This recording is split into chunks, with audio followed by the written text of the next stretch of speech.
Everything about the world and inquisitiveness is about having your eyes open.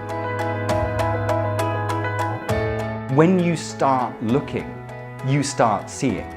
And when you start seeing, then you start being able to form an opinion. But there's no right and wrong. It's just as long as you have a defined feel for what it does look like.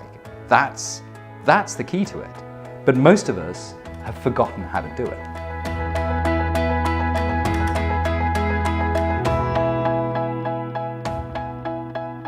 When we went to look at this house, we turned into this gate and my wife started shaking, saying, I have to live here. I have to live here. This is the most beautiful sort of unspoiled river valley, and it's sort of hidden away. On the hill which overlooks where we live, there was a vast temple. 6 miles away there's another vast temple. Where we are, we're a mile from a Roman road. As such, you can then have discoveries like we discovered. A year ago, we had the builders into the house to put a shower in. 20 yards from our front door is a barn, and my son likes playing table tennis. While the builders were there, I said, would you put electric into this barn? So they dig a trench and they're going across, and suddenly there's a cry. Oh my God, we found something. And what has been revealed is this mosaic floor, which they call a guilloche. Okay, so it's like a basket weave. So we discover this thing and clean it back, and you can see what it is, and I call Wiltshire County Council, their archaeological department, and say, look, I think we found something. I then send them a photograph, and they are there within 24 hours. Luke had been putting lighting in an outbuilding, and the builders had chanced upon a mosaic, and so he dutifully rang up the county archaeologist, and Julie kind of gobsmacked when they got there and thought, this is wonderful, it's absolute 1,000,000 to 1 chance of just finding a mosaic by chance. I mean, it simply doesn't happen anymore. To just have a member of the public turn up and say, I found this mosaic, and for it to be such a high quality, wonderful, top-notch 4th century piece of workmanship is really rare. What you can see from the field that this is in, and this is a 2-3 acre field, is you can see undulations in the actual landscape. And I think the general guess would be that this was probably some sort of medieval building thing going on until you find a mosaic. When you find a mosaic, you know that this long predates anything medieval. You could just tell by the setting of the property that there were going to be Roman remains here. It was this beautiful river valley, south-facing slope in an area where, although it's not had very much research done on it, we know there's very intense Roman activity because of all the metal detected finds from that valley. And so it wasn't really a great surprise that there should be something there, but what the surprise was the quality of what was there. The quality of the patterning on this mosaic, it's a swirling guilloche sort of knit mosaic, is fantastic and really top quality, equivalent to some of the greatest villas in Britain though. It's very, very similar to the elaborate showy pavement at Chedworth on the corridor, which is the kind of central feature piece of the rear range of the villa. When you went into the field, you could immediately see that the mosaic was under a gateway, and then behind that gateway, stretching off into the background, were some really substantial earthworks from the geophysics we've later done. It turns out that these are essentially just the demolished or collapsed wings of the Roman villa. You could see it as you went through the gate, kind of laid out like a plan. 2 huge parallel broad banks with one perpendicular. It's very overt. It's almost violent in the landscape, the way it is put in without any sympathy to what's around it. The frustrating thing, of course, is that the mosaic is right under a gate leading to the modern buildings. Those modern buildings could be on top of who knows how much more villa.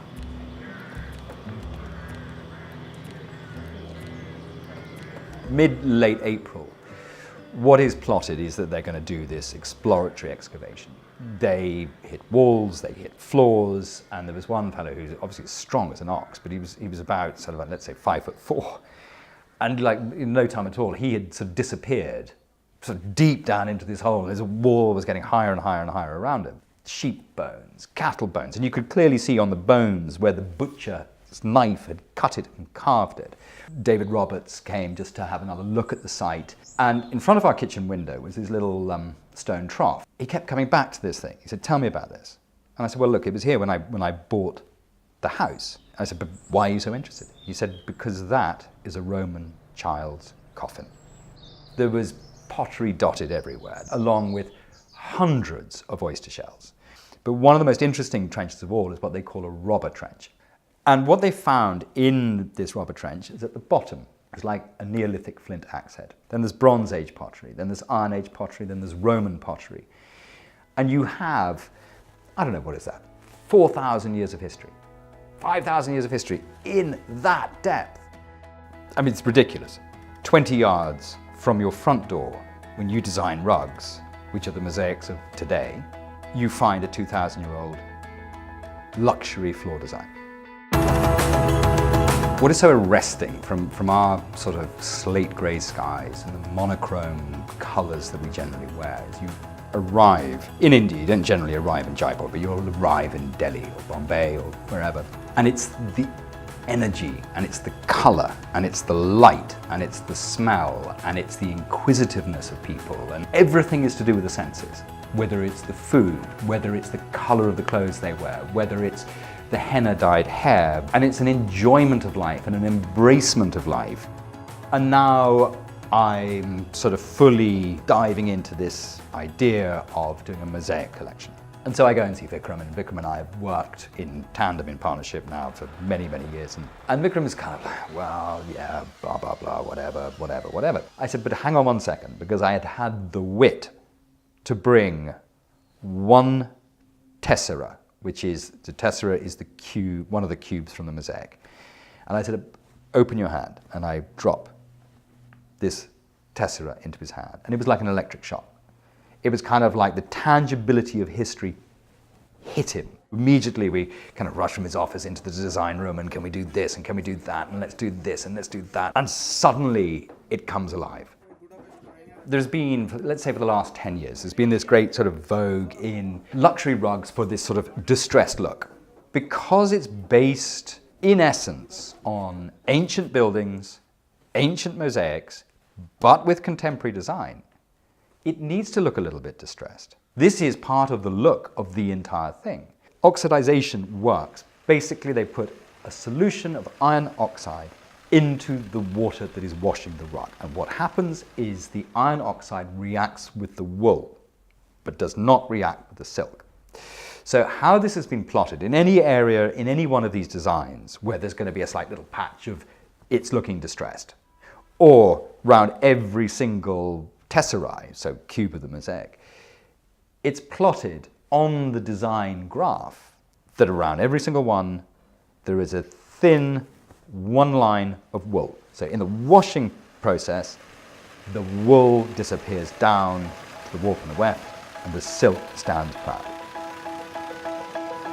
Even with this very collaborative, creative process between Vikram and I, there is the verbal, and then there is the physical. And so you wait for this little package to arrive. And it is a bit like Christmas morning. It's sort of a moment of truth, but it gives you the stimulus to keep doing what you're doing. Because it's on so many levels. It's on cultural, it's on philosophical, it's on historical, it's on design. All of it is marrying. All of it is coming together. All of it, to me, is fascinating. I'm not convinced I have the conceit to think I've completed a circle. This is actually trying to make something alive again, and come to life again, and be relevant again, and be tangible again. But for our own time, not a replica of a time gone by.